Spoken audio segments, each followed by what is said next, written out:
unique festival. This is the festival of mantras, or festival of kirtan. Once a year, we have this in Atlanta, and it started last night, so for 12 hours there's going to be a lot of chanting and dancing. So only higher frequencies of sound. And everyone gets to choose and immerse themselves in that space. I think it's also going to be live streamed, so Nitai can share with you some links. The interesting thing about kirtans, or sound frequencies, is our topic of discussion. I didn't have too much time to meditate on this topic, but since I have been meditating on this topic for many years of my life, I want to share with you some insights as to how the sound frequencies are powerful, is a powerful tool that can alter our consciousness, and it is a tool that can also uplift our consciousness to the highest possible experience. So we all know that many of you have heard there was the Word, and there was the Word, right? Is this in the Bible, I think? And the Word was? Yes. What was the Word?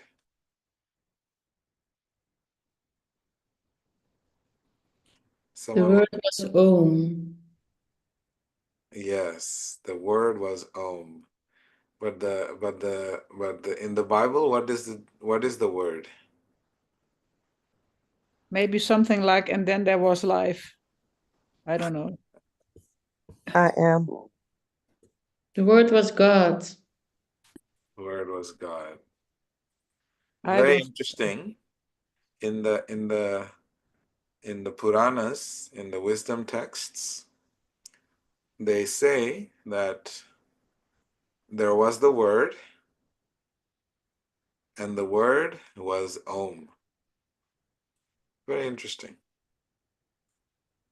And everything in this world is a creation of sound. How does that work? What does that mean? So sound has various codes of creation. When the original sound, our four-headed creator of this universe, named Brahma, according to the wisdom texts, he was sitting in darkness. All around him was pitch dark. He could not even see his hand. And he could hear the word tapa, like tap, tap, tap. Tapa, tapa, tapa, 3 times. The word tapa means to meditate. And he sat in this meditative consciousness, and the word was Om. And he started to meditate. From that sound vibration, he started the creation. So, every time we communicate, every time we exchange words with one another, on the phone, in person, over messages, over Instagram, Facebook, you name it. What's happening is that we are planting the seeds or the codes of creation. It's very deep principle to understand that sound frequency is what creates our being. So how does that work? When we study in the Bhagavatam, there is that whole passage of a child in the womb. When a child is in the womb, you know what is the first organ of the child that is created, that manifests? Who would like to guess? Durga Devi said, ears. There we go. Perfect. The first organ in our body that is created is our ears. Because through the sound that enters through the ears, the neurological and the physiological and the psychological part of the child's creation is taking place. The whole nervous system is formulated. The neurological system is created. This is all happening through sound. And the baby is in this bag of water. And it's interesting because sound travels through water. The element of water helps to travel, the sound travel, better than any other one of the 5 elements. It's so beautiful. So therefore, through the sound traveling into the baby, then the baby's existence is being formulated. Or, as some Christians would say, it is the first time you're baptized in your life, because you're in the water and the mantras and the sound frequencies are traveling and your identity is being created. So this is being explained in the Bhagavad Puran. So therefore, sound is the most powerful sense, the most powerful tool for creating and shaping our existence. If we look at Tibetan Buddhists, or if you study mandalas or sacred geometry, what are those? What is it? And the explanation is given in the yoga text of mandalas and mudras and all of this. When we create divine sounds, when divine sounds are created, they have such unique forms that you cannot write a script. There are sounds in this world, divine sounds, that have such sacred geometry that you cannot write it. And those are called the mandalas. So sound creates different formations in our being. And so many people say in this world that seeing is believing. That if you can't see, that means it never happened. Some people have a tendency to come to that conclusion. But there is so little that we can see. Even when we study astrology, you will see that the whole astrology in the West is based on what they can see with the eyes and the telescopes. All the possible software there is for astrological calculations, it is based on NASA's what they can see of the planets. So it's basically things that are visible to the eyes through instruments. But Vedic astrology says, no. There is something deeper than that. There is things that you cannot see with the eyes and material instruments, things of matter.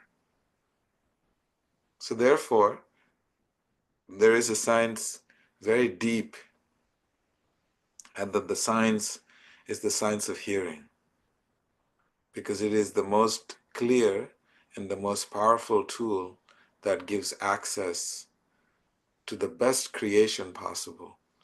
And often we think that hearing is only through the ears, but there is other aspects of the hearing that is deeper, that we have discussed in the past.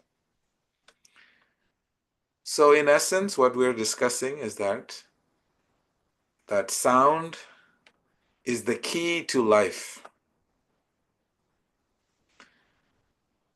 Sound can create, sound can divide, and sound can polarize. And ultimately, sound can elevate. And this is our topic today. How is it possible that the sound elevates? I remember one person was telling me that the key to success in life is that you must dress to be successful, you must eat to be successful, you must walk a certain way, you must wear certain clothes. So there is this whole philosophy that if you dress to be successful, you'll be successful. And interestingly, all of those things that we do in our lives, it creates a certain frequency of sound within our mind. And that sound frequency within our mind helps us to manifest certain realities in life. So now we're having kirtan here in Atlanta. Kirtan is formulations of mantras, different mantras. What are mantras? Mantras are mandalas, are shapes, energetic shapes that are visible to the eyes of the sages and those that can see them. And those mandalas, when we invite that energy into our being, then so many incredible experiences and things can happen in our life. A few days ago, I was looking through some pictures of the India trip. Someone asked me for some pictures, and I remember scrolling through, and I saw a picture of Ina with the widows. And you can look at her face, you can see every part of her facial muscles was so relaxed. She almost looks like she's 16 years old in that picture. What is this? What is the secret of this? The secret is the place that we were in. There is hundreds of widows that go and chant for 14 hours a day. What are they chanting? Mantras, mantras, mantras. Continuously repetition of mantras. Basically, in that energetic space, what happens is nothing but sacred geometry, invisible to the eyes, invisible to the naked eyes, but visible to those that are able to see with the eyes of the heart. So this is what this sound uplifting consciousness. The principle is tremendously emphasized in all yoga texts, that it is sound that is the source of creation. So anything that we want in this world, anything that we want to experience in this world, it can be accessible through the power of sound. So now, sound has different categories. Sound in the mode of goodness, sound in the mode of passion, and there is sound in the mode of ignorance. You will notice that when we are young, in our formative years in our lives, Someone says something very, very small. Oh, you don't look very pretty today. Those simple words, you don't look very pretty today, it has a negative connotation, and therefore, just those few words will completely alter the sound frequency, the energetic frequency of the person that you're sharing those words with.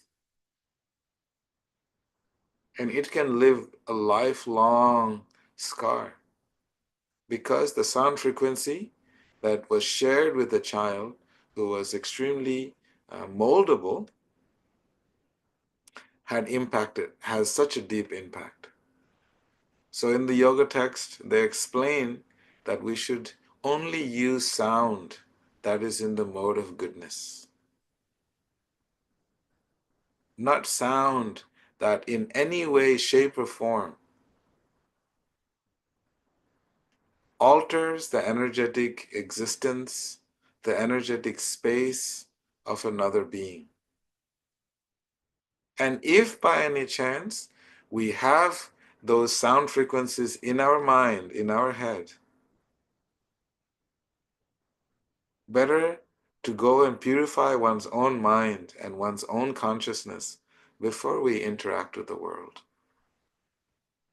And that is why meditation or kirtan is so highly recommended, that every single morning when you wake up, hear the mantras, hear sacred mantras playing constantly in your house, hear kirtans playing constantly in your house, so that your consciousness will never go down to the mode of ignorance. Ignorance means darkness, there is no light. And so our mind, instead of listening to all kinds of music of anger, hatred, breakups, and whatnot, the music today that sells most is breakups and anger.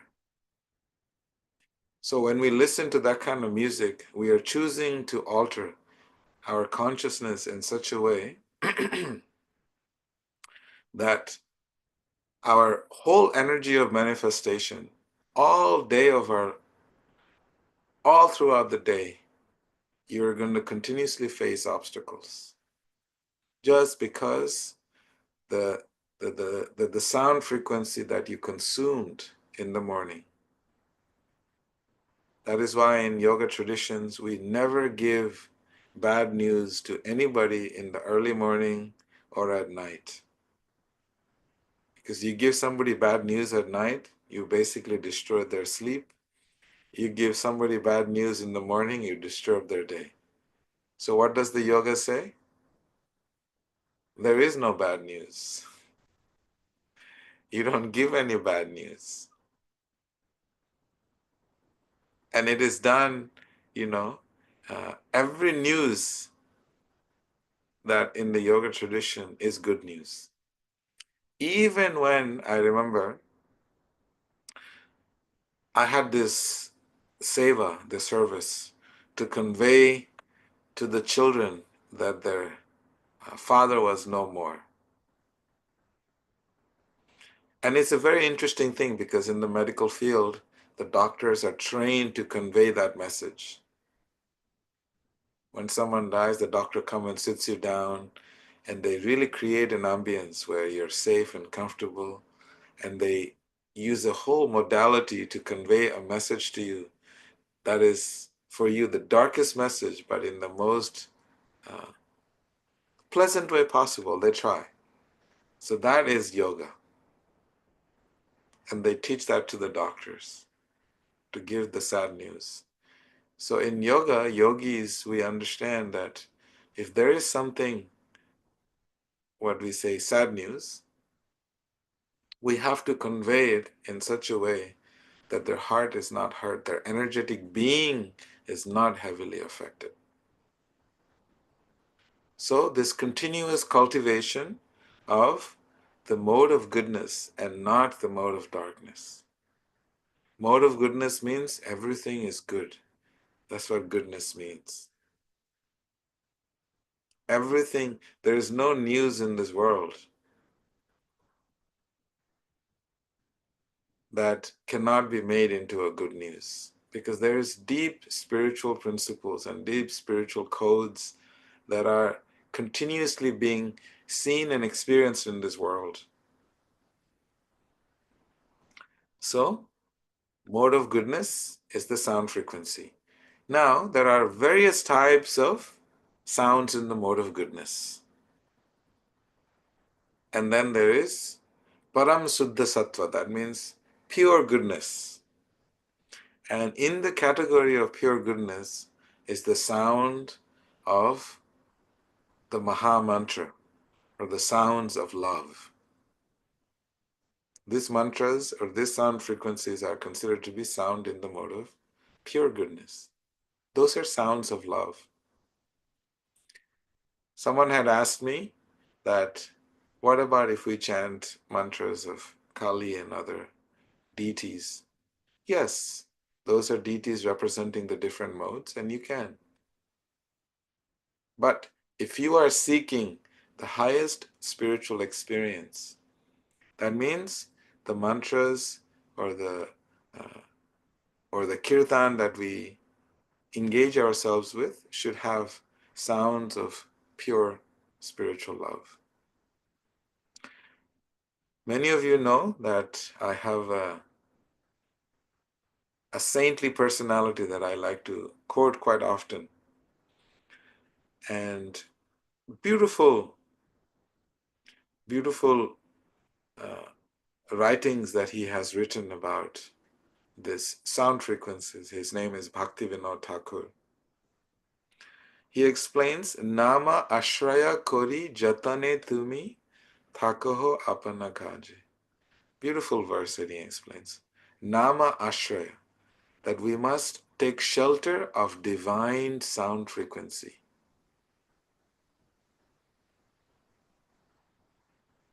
Divine names of God. It's very beautiful. Because those shelter, when we take shelter of divine sound frequencies, what we are doing is that we are choosing to operate on the platform of divinity. You're basically immediately changing and shifting the energy of your existence. Every single molecule, every single cell in your body, every single atom in your body will vibrate with powerful geometrical sound frequencies. And this is what he's saying, Nama Ashraya, that we must take shelter of divine sounds, divine mantras. And another part that I like is that he also,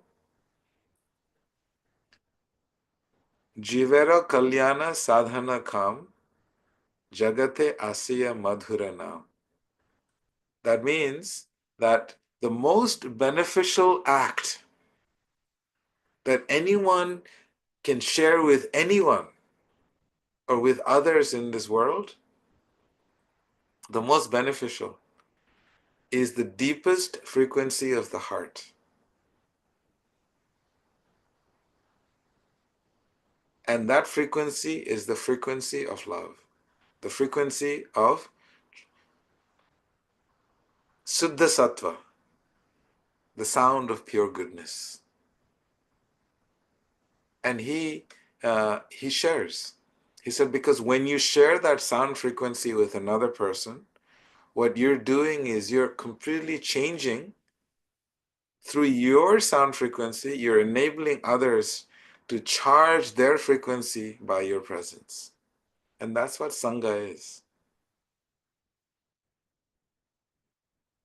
Many times when we go meet sages, those of you who went to India with me, not last time, the year before, we had visited various sages in India.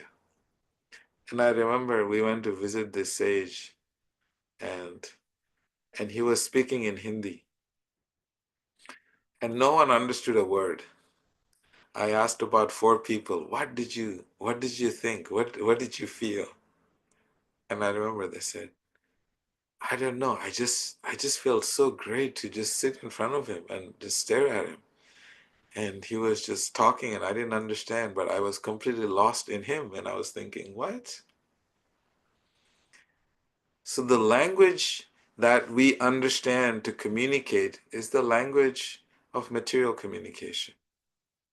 But the spiritual energetic communication, even if you don't understand the language, it doesn't matter. To be in those energetic sound frequencies that they're emanating because they're continuously meditating on that spiritual sound. There is a great saint that lived 534 years ago in India. His name is Haridas Thakur. He was doing kirtan 24 hours. You're wondering, how is it possible to be in that sound frequency 24 hours? So every waking moment, it explains that every waking moment, he was in a state of meditation. He would chant this mantra. He would chant, chant, chant. And he would internally relish deep feelings of unconditional transcendental love. And when he would sleep at night, his body would continue to chant. So his gross body and subtle body, they were both in union in this meditation.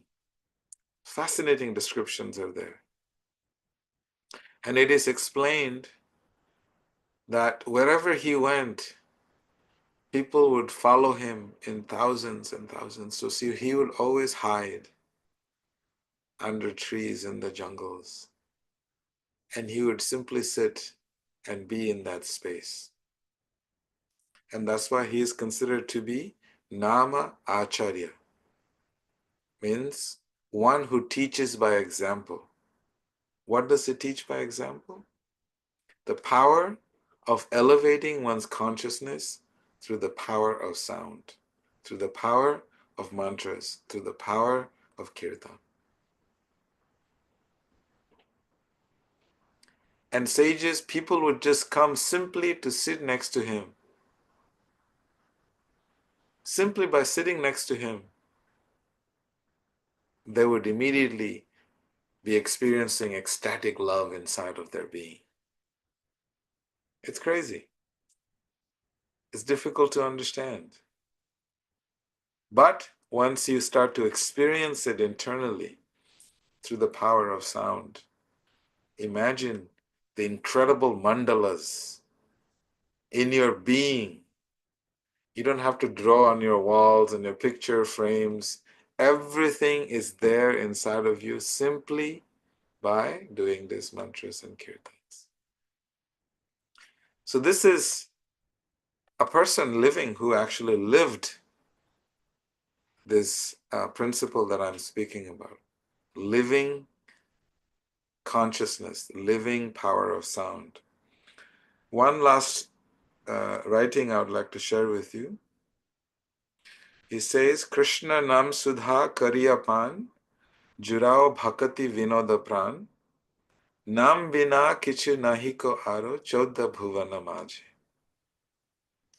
He says, this name, this transcendental sound vibration, will jurao pran, will soothe any heart that has ever been broken,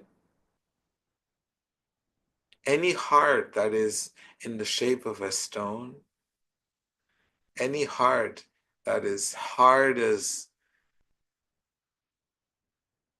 a stone, simply by chanting these mantras and raising the consciousness, then those heart will melt and that heart will become soft.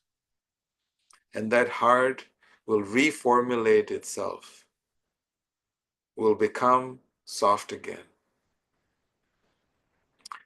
And it explains why is it and how is it that the heart becomes hard and hard and hard.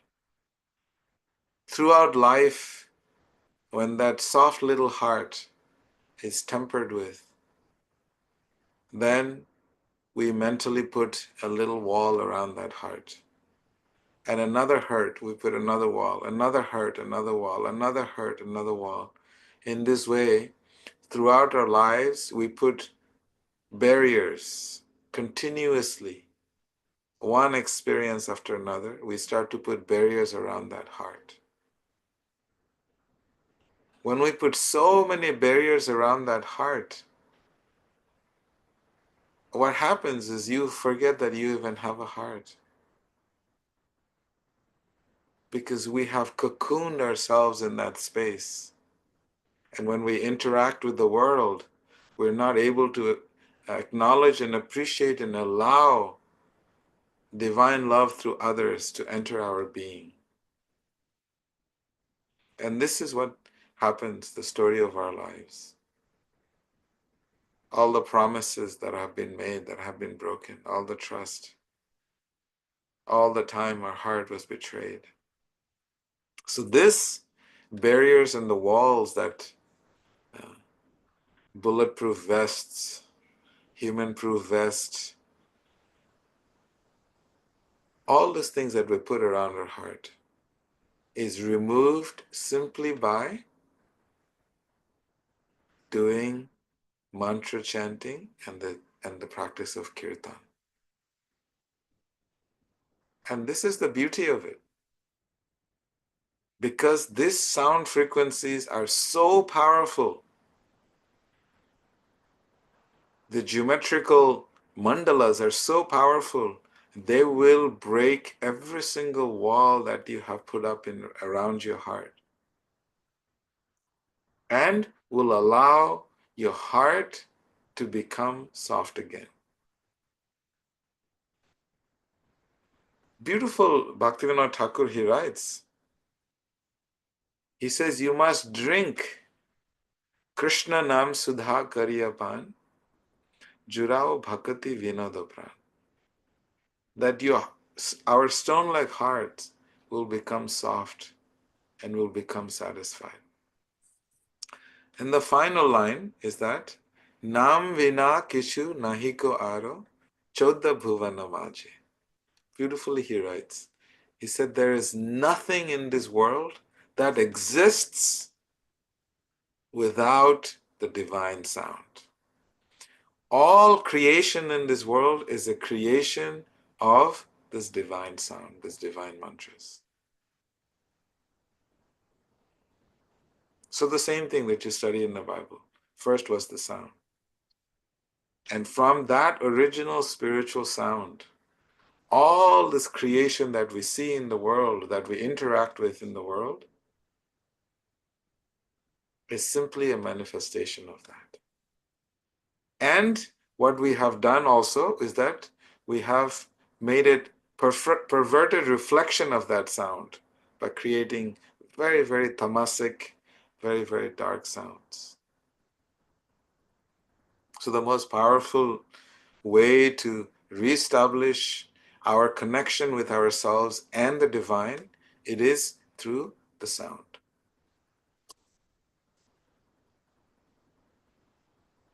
It is through kirtan, it is through mantras. And if you want to raise your consciousness, immediately switch. Whatever you're listening to, wake up in the morning, play spiritual sound. Anytime there is any bad news you want to give, see how that sound frequency can be transformed in your mind and your heart. And then, first you transmute it and then you share it. And this is what kirtan is all about. This is what mantras are all about.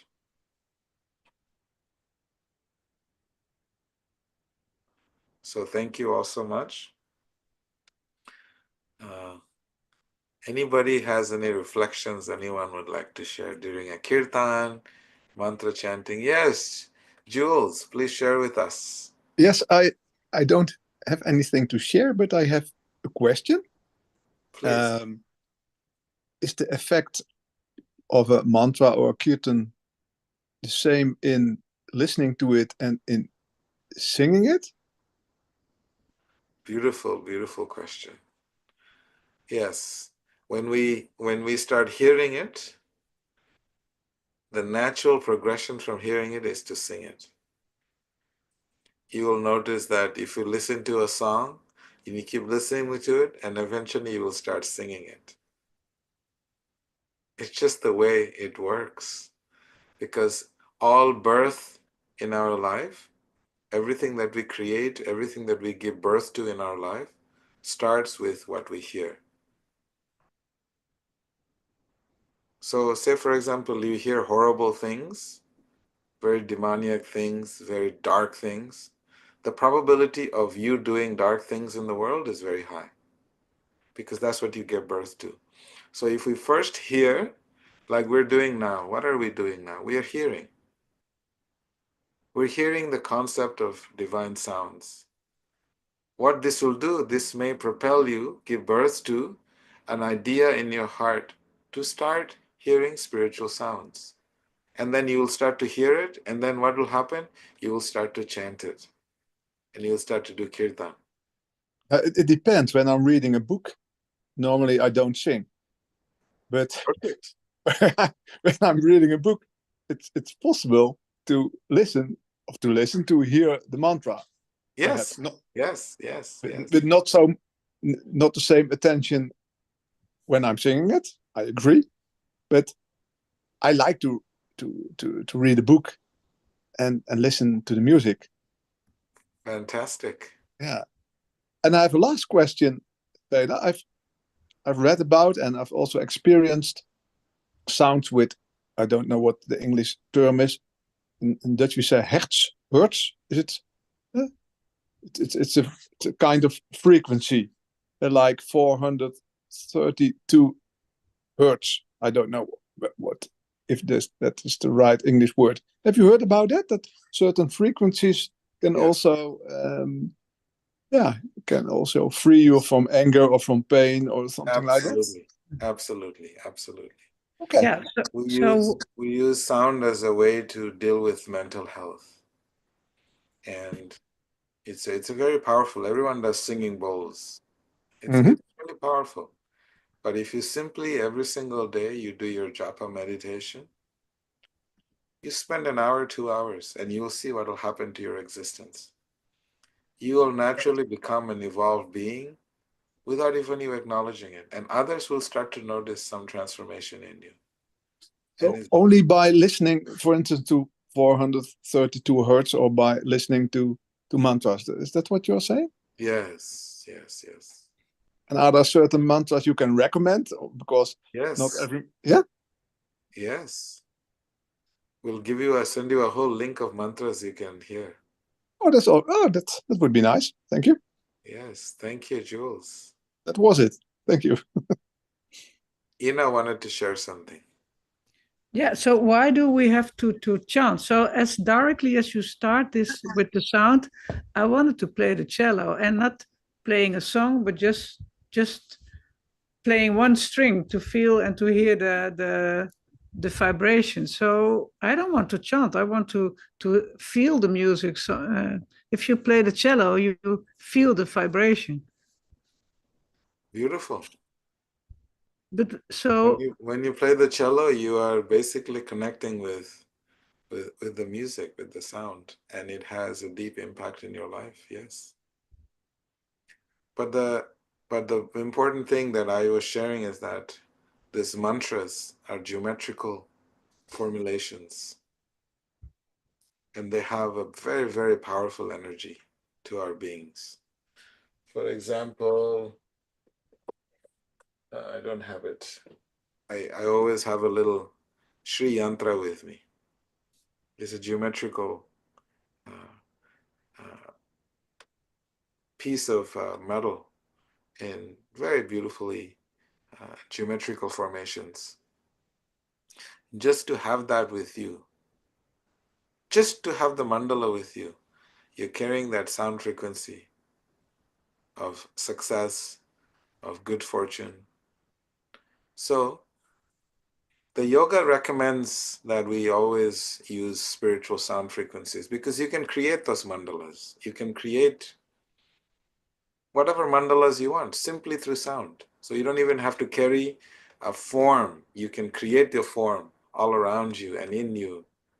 And so that's why there is such a high emphasis and recommendation in the yoga text for doing japa meditation, doing kirtan, and chanting various mantras.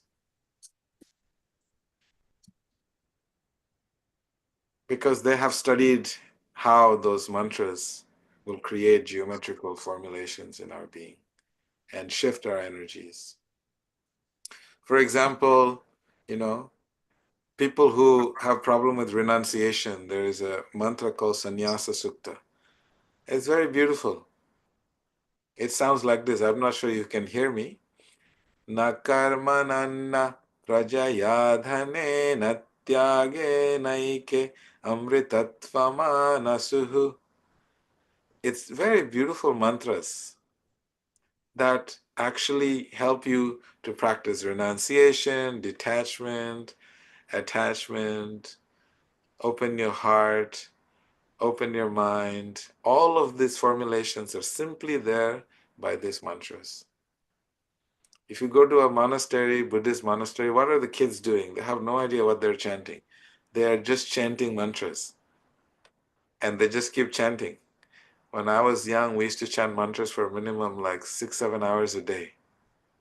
Just chant mantras. I didn't even know what they meant. We were just opening our brain capacities to increase so we could store more spiritual data inside of us. So we're becoming data centers. And then later on, you have to process that data and realize it. So this is something that was done traditionally. Sean wanted us to share something. And Durga Devi next. Good afternoon. I'm over in England at the moment, Vedaji. So I'm very interested in,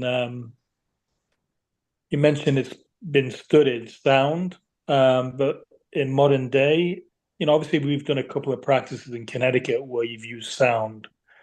Is there a way that the practices can be empirically studied and can be used in like a evidence-based practice, to make it more accessible to like veterans and such? Beautiful, beautiful question. Actually, there's a lot of stuff online that is coming up nowadays. Different hertz and different frequencies to deal with veterans and people with PTSD and other struggles. So I would definitely recommend that.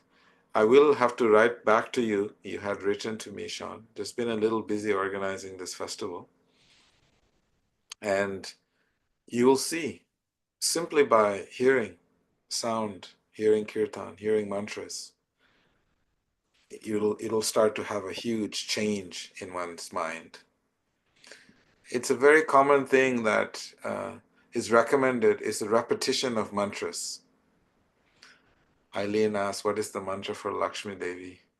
Is Mahadevyai cha vidmahe Vishnu patnyai cha dhimahi tanno Lakshmi prachodayat. That's the mantra for Lakshmi. And you can create good fortune in your life. Wait, so Lakshmi is Sri Yantra? Yes. And so we have to,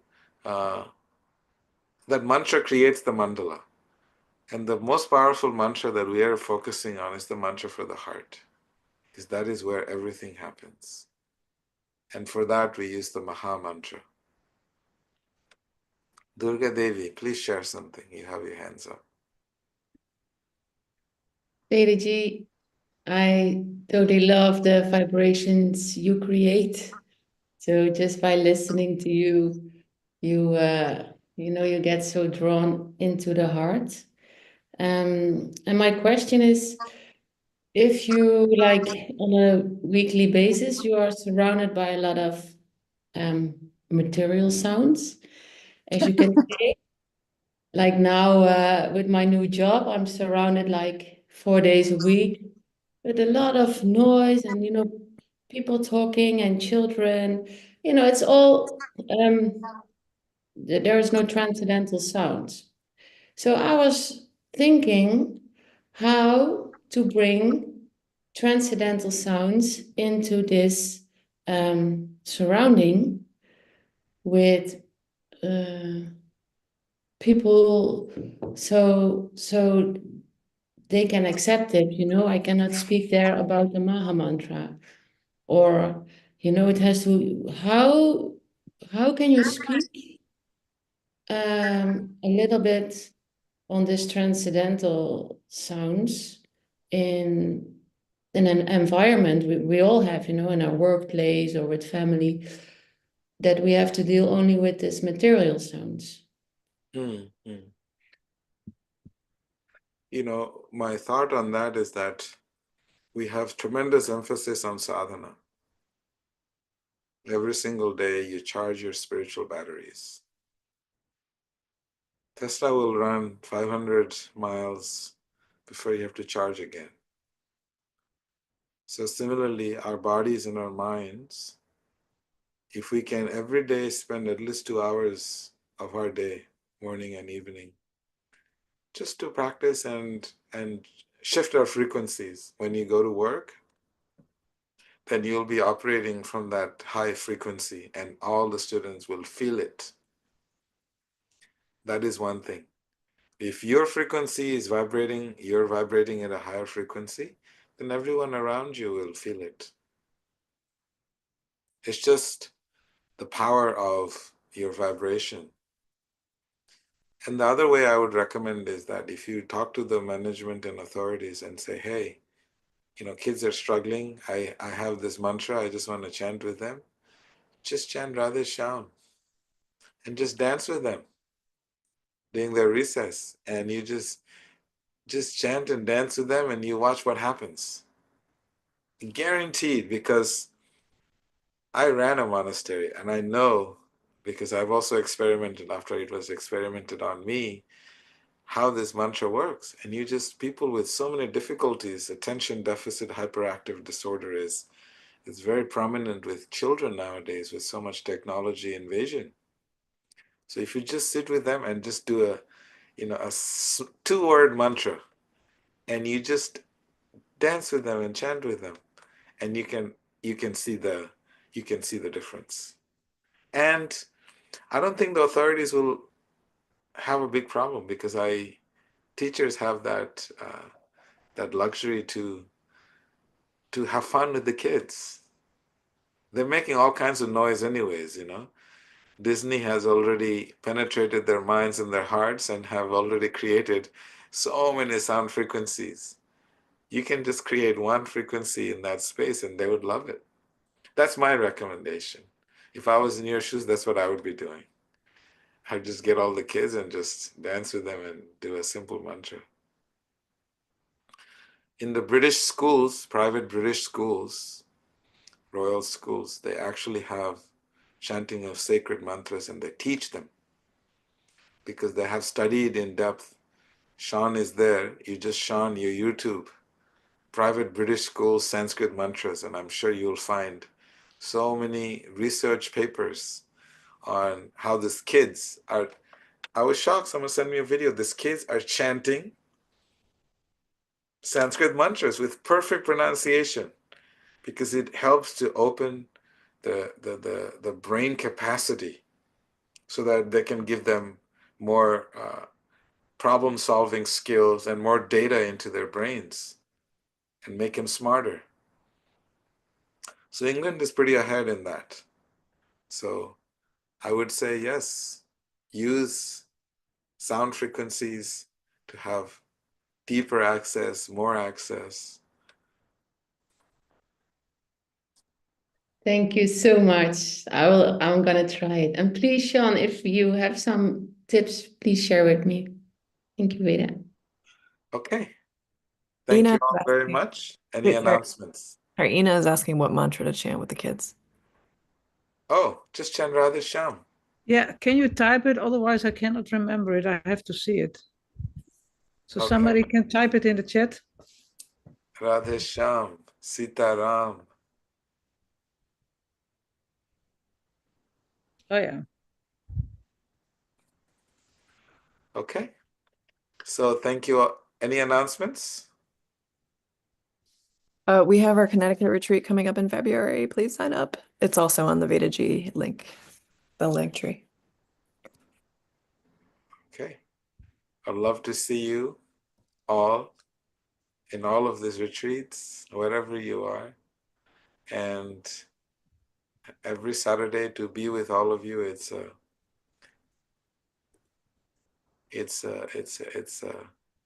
great food for my heart.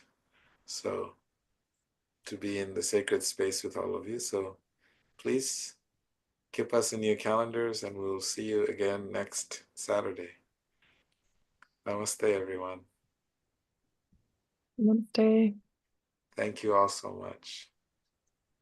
Namaste. Houdoe. Namaste. Namaste, everyone. Namaste.